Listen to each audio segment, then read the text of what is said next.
Hello? Hi? Testing, testing. Is this thing working? This is John from IT. We met earlier. I was calibrating your Animus. I'm sort of the, Scotty of this Abstergo enterprise. In charge of all the tech stuff. Do you have a minute? Damn it. The tracker says you're on your way to Olivier's office. All right. I'll ping you when you're done. I have a favor to ask.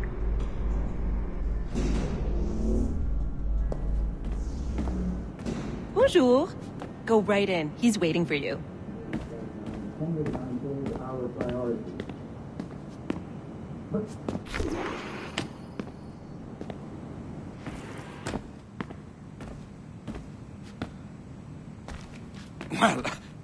Well, unless you are specifically ordering me to abandon it, I won't jeopardize our flagship project. Edward Kenway is the... But this is how Hollywood got its start, right? With pirate movies. Douglas Fairbanks, Errol Flynn, and now we have access to the real deal.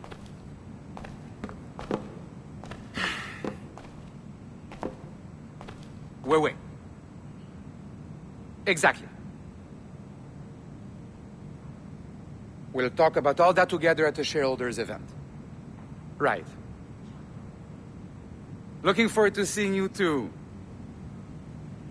Take care, Laetitia. Salut! Hi, thanks for coming in. I know you're busy. So I reviewed some of your data. Pretty raw stuff. Obviously, we need to scrub off some of the dirt to make it family-friendly. Maybe give Edward a voice like James Bond or something. More of a ladies' man. A beautiful city, no? So the main reason I asked you here concerns something called the observatory. It's been mentioned a few times in the footage you found. I'd like to encourage you to focus on locating this specific set of memories as soon as possible. If it were up to me, on s'en crisse. I wouldn't bother. But some bigwigs at Abstergo Industries have been hounding me for days. So, follow whatever leads you find and hopefully we can... Oh, incoming call. I have to take this. We'll keep in touch. Bonne journée. Alan, bonjour. Oui, tout va bien. Naturellement.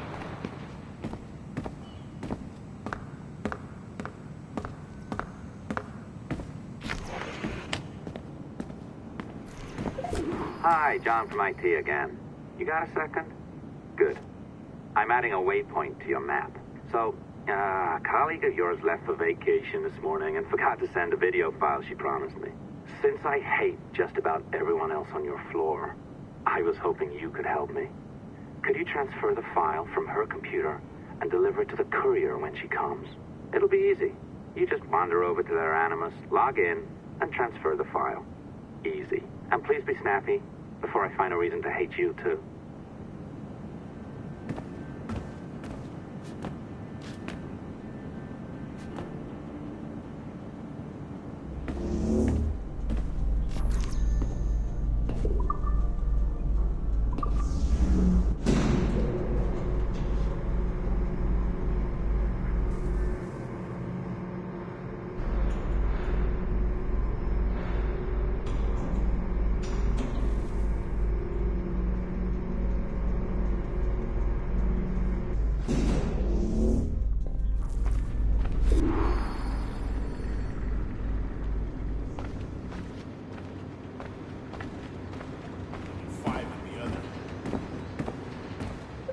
Locked door. Not a problem. That's the advantage of me having level 1 security clearance. Now, you do too. Don't abuse it. Log on and I'll walk you through this.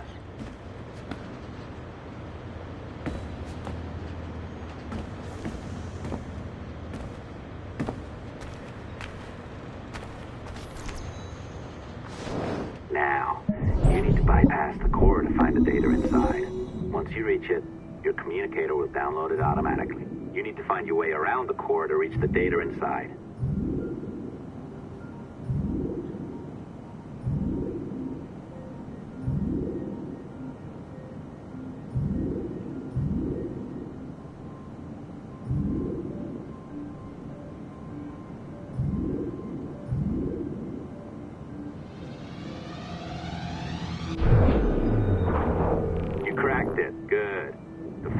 downloading. I set up a database for any data you find.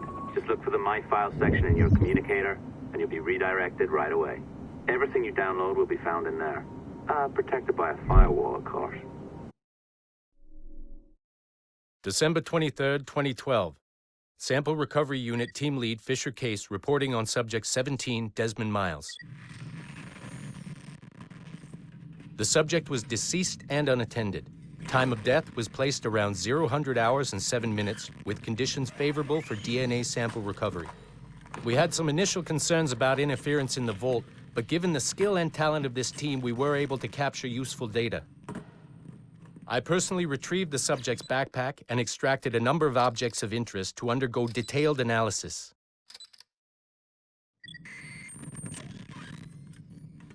The subject displayed burns to the right hand, severe enough to fuse the bones, indicating some kind of spontaneous, intense burn trauma.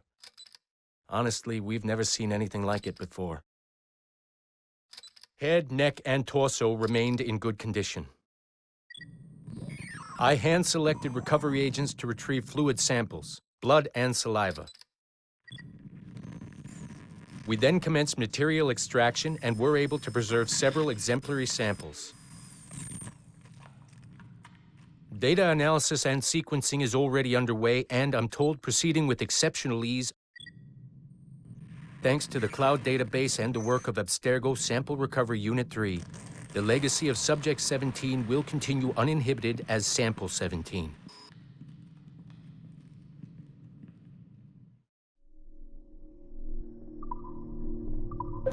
Oh, you're better at this than I'd hoped. Now zip on down to the lobby, come on. See that file you acquired? I wouldn't recommend watching it. I mean, you could, but it's unpleasant. So once you hand it off, pretend that never happened, okay? Otherwise you'll just go to bed feeling sad. Anyway, the courier should be waiting downstairs. She's been here a while. I suppose it goes without saying, just because you now know how to hack all your colleagues' computers, it doesn't mean you should. I mean, not every day, right? No, seriously though, that's illegal, so don't be a dick. Unless that's your nature.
It's funny. I have this memory of you, one I keep coming back to, and I always think about it when I'm working or just before going to bed, because it sort of calms me, I guess.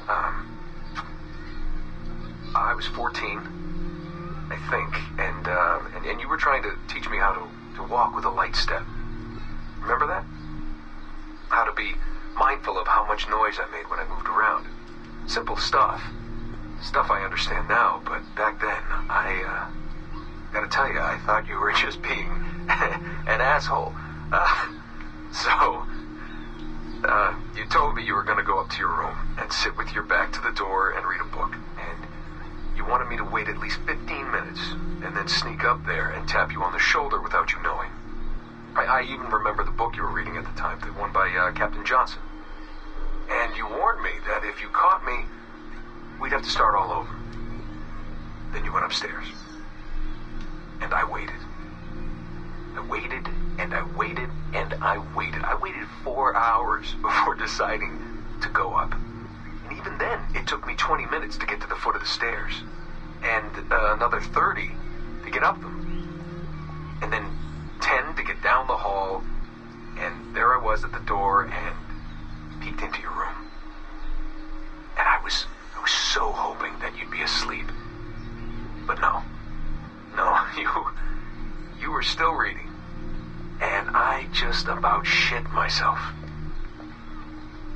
But 10 minutes later, I was just 5 feet away from you. And that's when I remember setting my foot down, and you flinched. Ever so slightly, you flinched.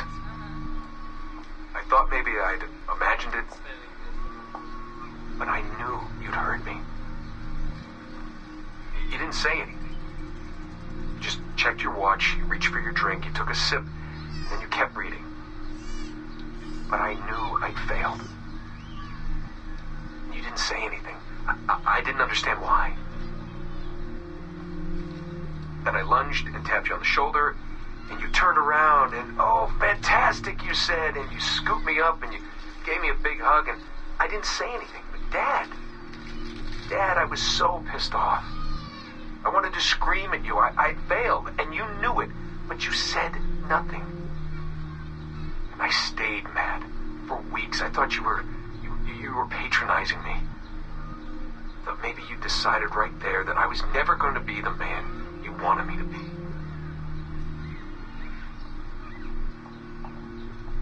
But I realized just a few years ago that you checking your watch, that was the clue, wasn't it? You let me win because I had been so patient.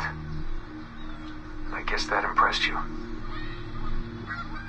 You know, maybe at that moment you thought it might be better to be my dad instead of my mentor. I don't really know. Maybe for you they're one and the same. You know, either way, I'm happy to know that both my mentor and my dad are looking out for me that day. I didn't understand that then. I think I do now.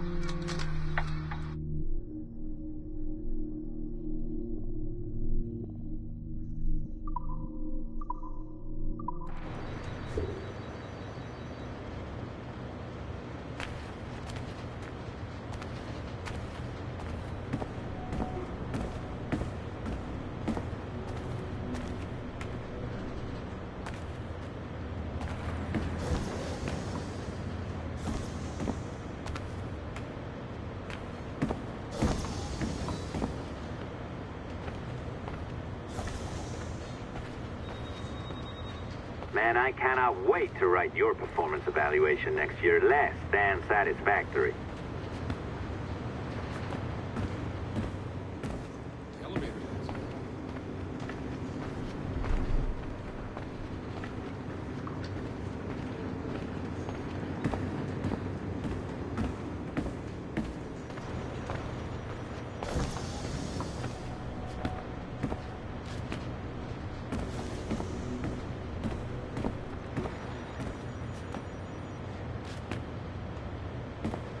You're just being ridiculous now.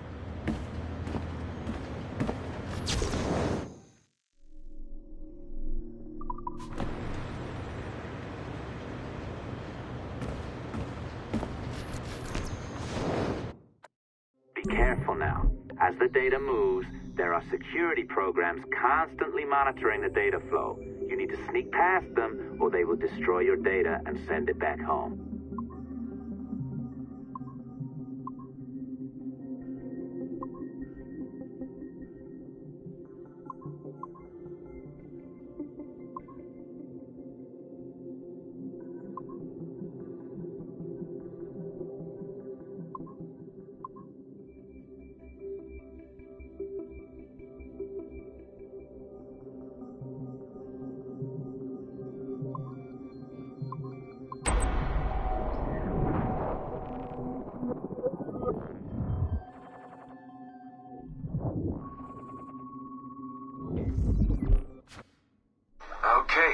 It's been a few weeks since the last recording. Sorry about that. Of course, I guess it's just a few seconds for you. I'll leap down the playlist. Anyway, I was talking about Clay. Casmeric, Subject 16. So, when I fell into a coma back in Italy and woke up in the Animus Black Room, it was, so calming. It felt like I had woken up into a dream. Haze. A dream where none of this mess had ever happened. Felt like I should just be getting ready for another day of pouring drinks at bad weather and another day of complaining about being between girlfriends and wondering what the hell to do with myself. But when I saw Clay just sitting there, it started to come back, you know, piece by piece. And when he told me about Lucy,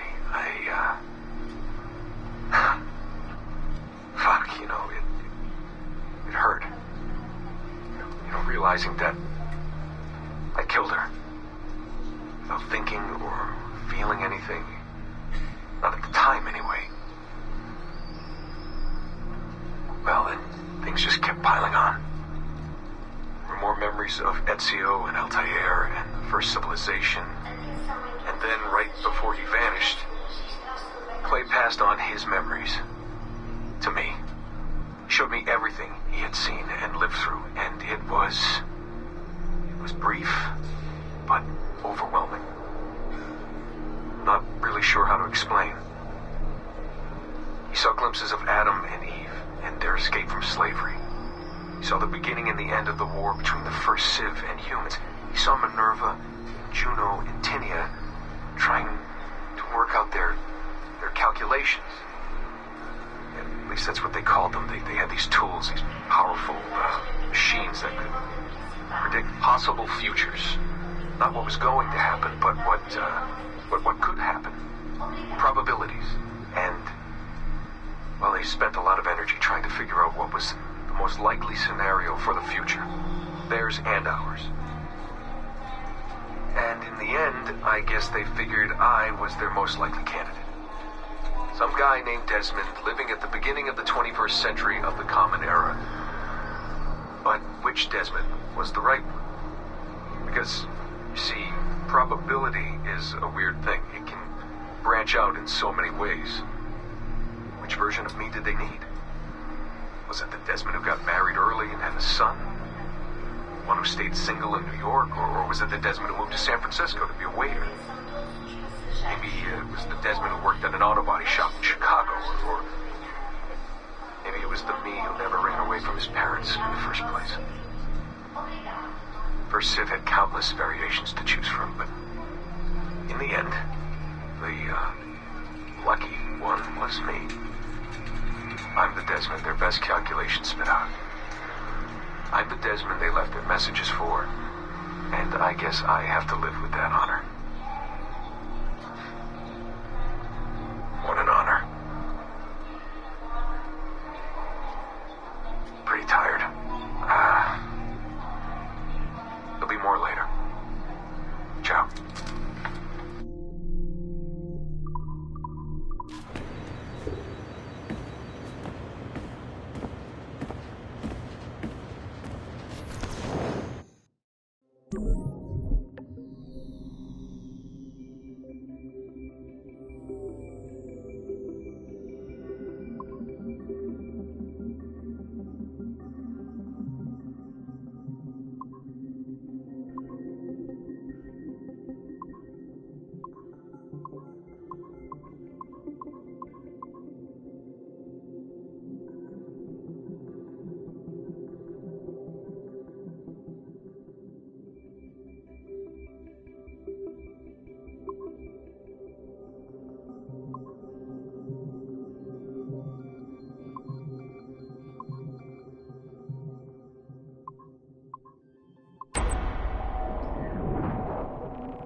I have now resumed the practice of dressing as a man, and have put off my woman's dress. Why did you take it? Who made you take it? I took it of my own free will, with no constraint. I prefer a man's dress to a woman's. You made an oath, Jeanne. You swore to never again dress as a man. I never meant to swear that I would not resume the practice. Why have you done so? Because it is more lawful and suitable for me to return to the practice of wearing a man's dress, being always among men, than to have a woman's dress. I have resumed it because a promise made to me has not been. How is he? Our three, doing well. Are we still in 18th century Hungary? No. His connection is so stable, he's jumped between a few ancestors today. We're in 15th century France now. Turns out he's related to one of Joan of Arc's executioners. Surprise. Eileen, yesterday Vidic asked me to help him work out some of the bugs in his audiovisual renderer, and I told him... No. Come on, Satish, not you. It wouldn't be permanent. A few months at most. Months? That will kill every ounce of momentum we have. It won't, I promise. Honestly, I think this could help us. If I can get a look at what these people are doing, we could... Come on. He's trying to pull you over to his side. Don't you see that? He's luring you with quick victory and prestige. That's not what this is about, honestly. I need to get back to work. Eileen, I'm sorry. Do what you must. I'll survive.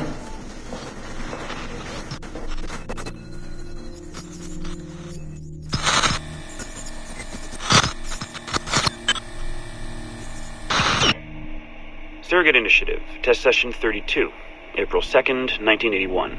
Host Eileen Bach. DNA sample SB1970. Miriam, are you awake? What? Miriam, they're coming for me. Who is the guards? I see them from my window, amassing in the courtyard. My time is up. Basil, don't say this. You don't know that. Forgive me for this, Miriam. But I must tell you something. The artifact. We have it. But only Oscar and I know its location. Don't tell me. They will release you. Your family has connections. You must take the artifact and bring it to the assassins in Paris. Please don't. I don't want to know. It's safer if I don't. Hush now.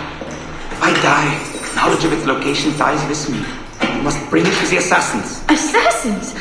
I don't understand. The spire of St. Petrus. No, I don't want to hear. Cell 7! Stand!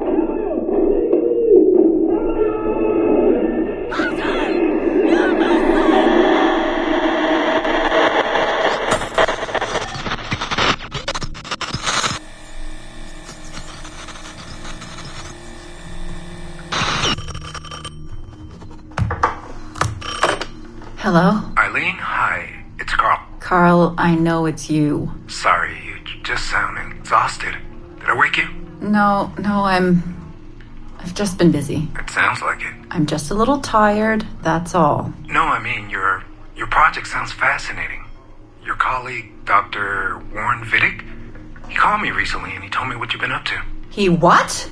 Warren?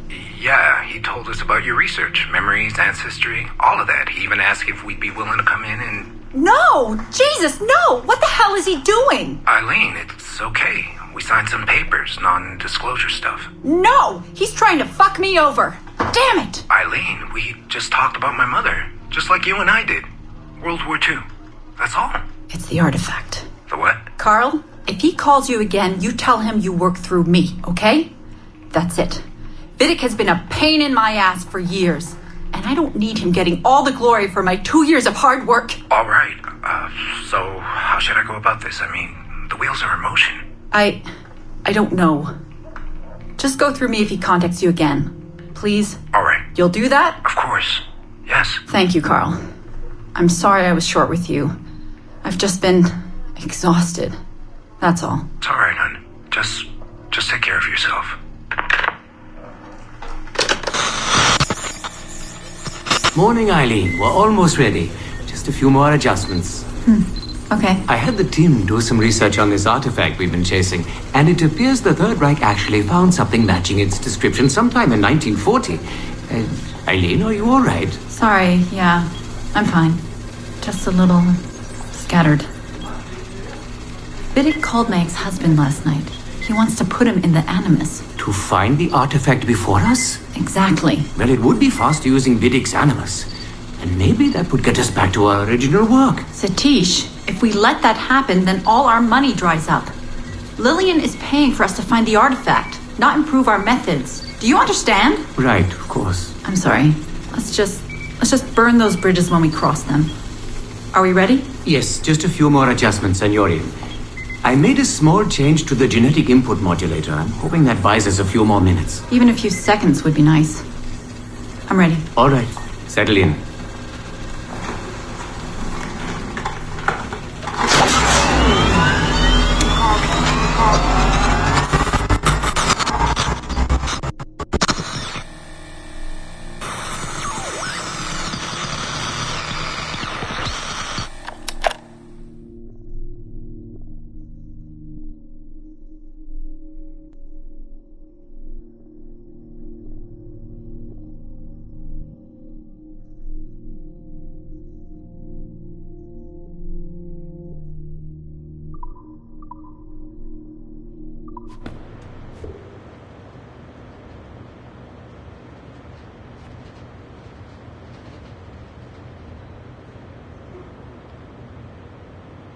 What are you, some kind of diva? Go see the courier.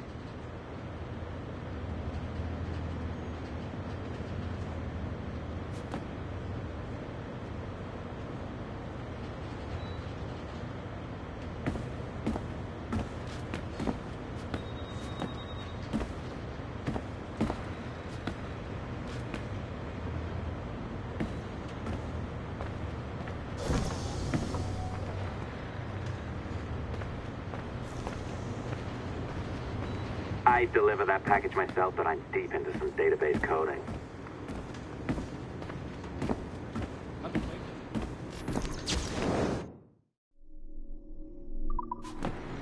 C'est quoi ces niaiseries d'artefacts? Toi aussi, t'as eu ce mémo? Memory data? That's amazing.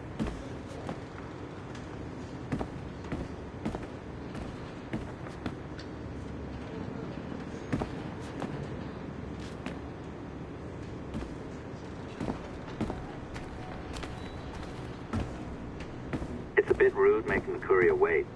You need to be cautious. They've made progress.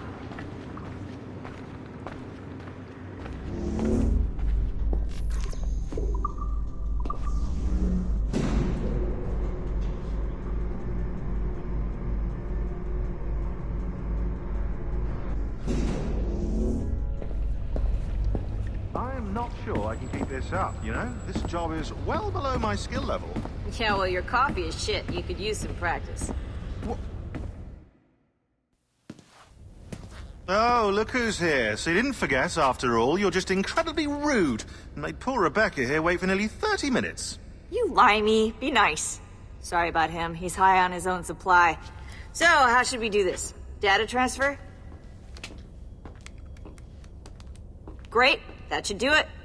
We'll email you the receipt. Till next time. Take care, Sean. Bye-bye, yes, bye. And don't expect any more free coffee. Arrogant. She's great, isn't she? Exactly. Hey, I just got word the courier has come and gone. Wonderful, you're a miracle. No, that's an exaggeration. You're not a miracle. You're an employee, doing a job. But thanks for helping out. Anyway, thanks. Have fun pirating.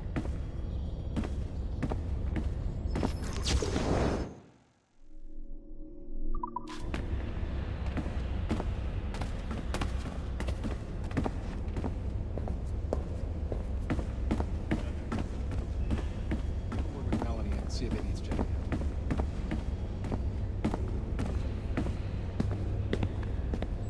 How'd the playtests go? Incredible.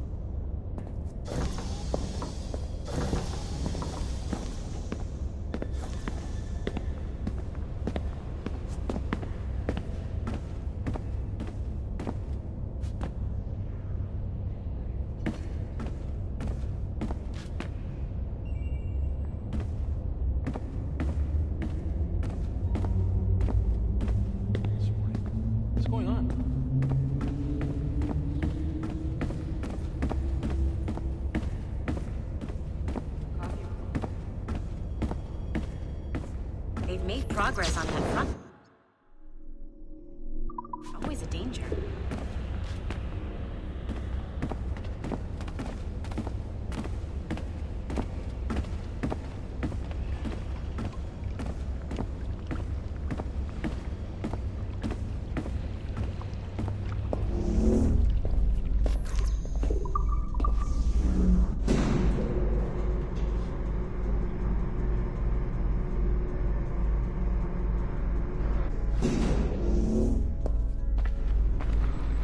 Assistance au niveau 2, projet échantillon 17.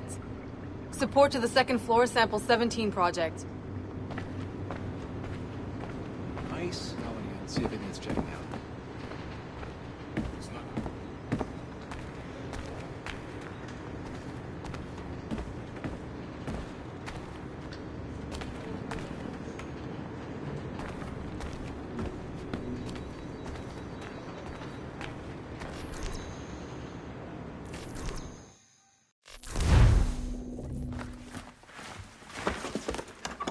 Oi. Where you going, the market? No, my parents have asked me to come live with them. And I'd like to. Oh, what do you mean, live with them? You live here with me. I'm sorry, Edward, but my father is right. You had a decent wage when you worked the farm. Why can you not be satisfied with that? With me? Decent wage? That job was near as, damn it, to robbery. You want to be married to a peasant the whole of your life? All right, Edward. All right. You leave now, Caroline. You'll never know what's coming to us. Caroline! Caroline!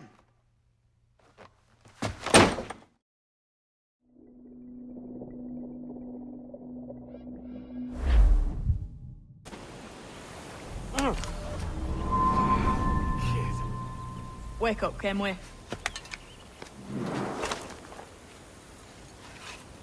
What's that about?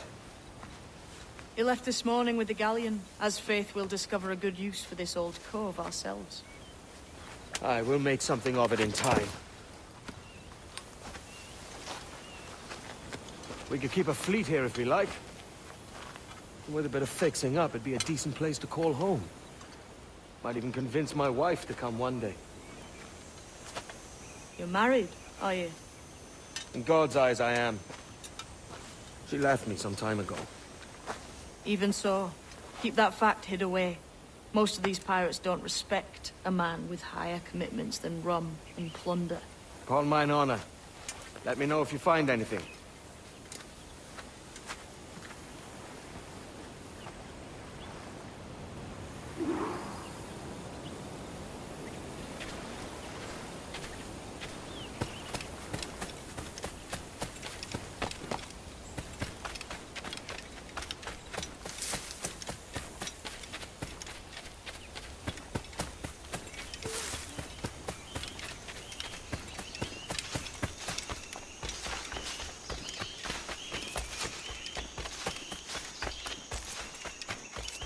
Edward, over here. I found something.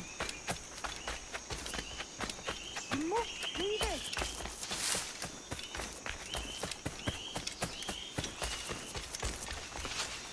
Come on, man.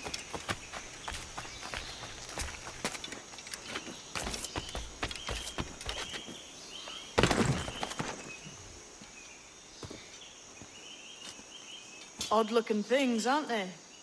Old and weathered. Is this what they call Mayan? Or is it Aztec?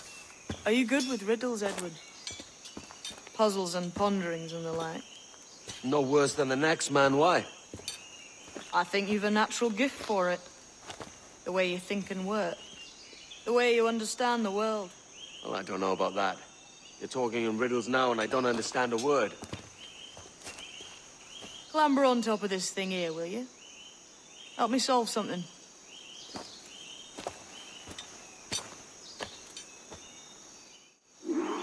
Concentrate and focus all your senses. Look past shadow and sound, deep into matter, until you see and... Ah, right. I know this feeling. I have since I was a lad.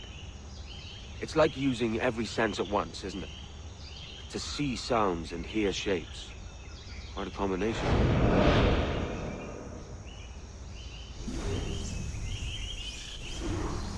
Every man and woman on this earth has in them a kind of intuition hidden deep away. I've had this sense most of my life. Only I thought it was related in some way to my dreaming, or the like. Most never find it. Others, it takes years to tease out. But for a rare few, it comes as natural as breathing. What you feel is the light of life, of living things past and present. The residue of vitality, come and gone.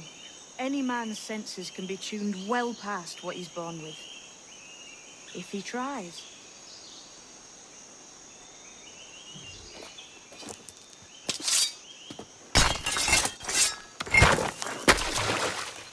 You are a gifted man, Edward.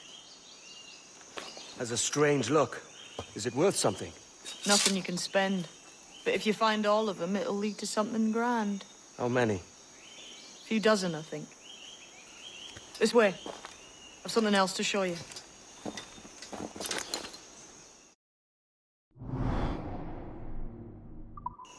I found something else just here. I think you'll take to this secret much faster. Now this has the makings of a mystery.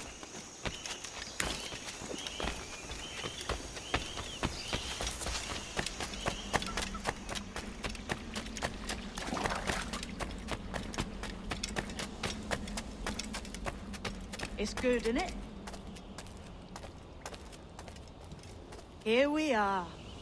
What do you think? I think Monsieur Ducasse was a man of many secrets. Aye, and look here. A solid staircase leading God knows where. What do you suppose lies at the top? From what I knew of Ducasse, I wouldn't be surprised to find eclectic instruments of torture and villainy. An Iron Maiden or a collection of thumbscrews. Or a pair of anguish.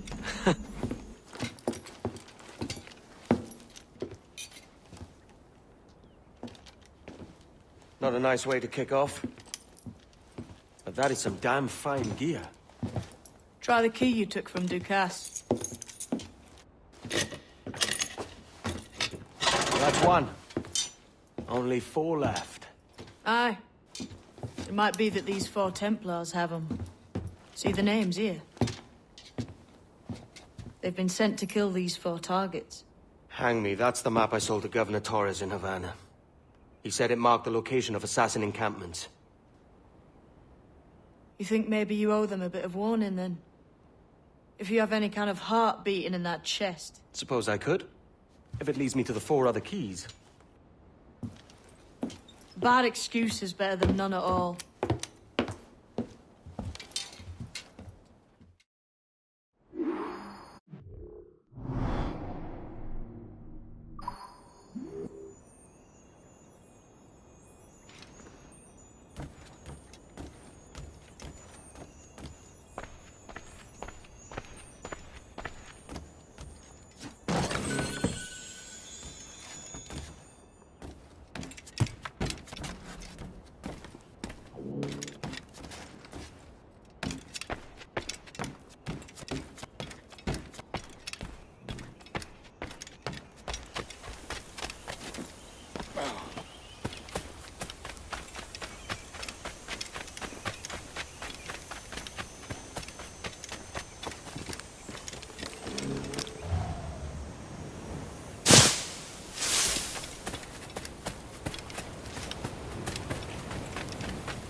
Leaving already? I think this cove suits you best, Edward. Better than that costume does. Oh, come on now. We're pirates, kid. We take as we please and become who we like. Self-made men. But that look ain't you. It's not who you are.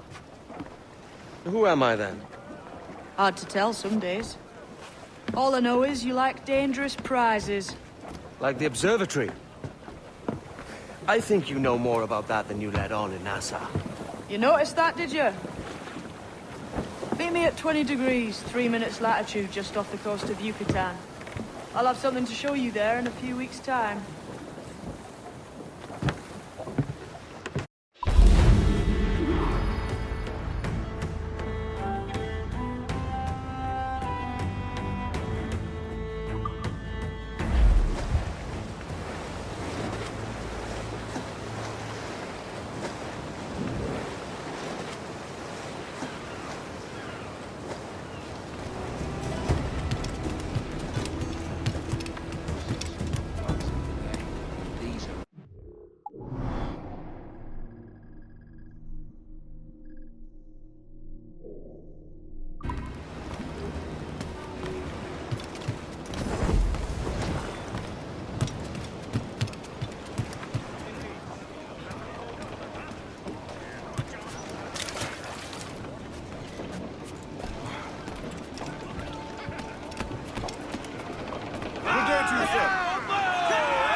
Captain's home.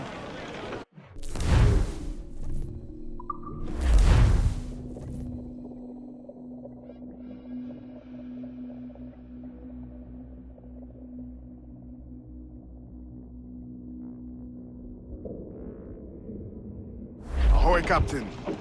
We found a trove of nautical maps and ledgers and the like, scattered about the village. You'll find them sorted in the captain's quarters of the Jackdaw. Quality stuff. Nautical maps and ledgers. Might come in useful. Decide to build up a fleet of our own. Exactly my thinking, Captain. Have a look for yourself and tell me what you think.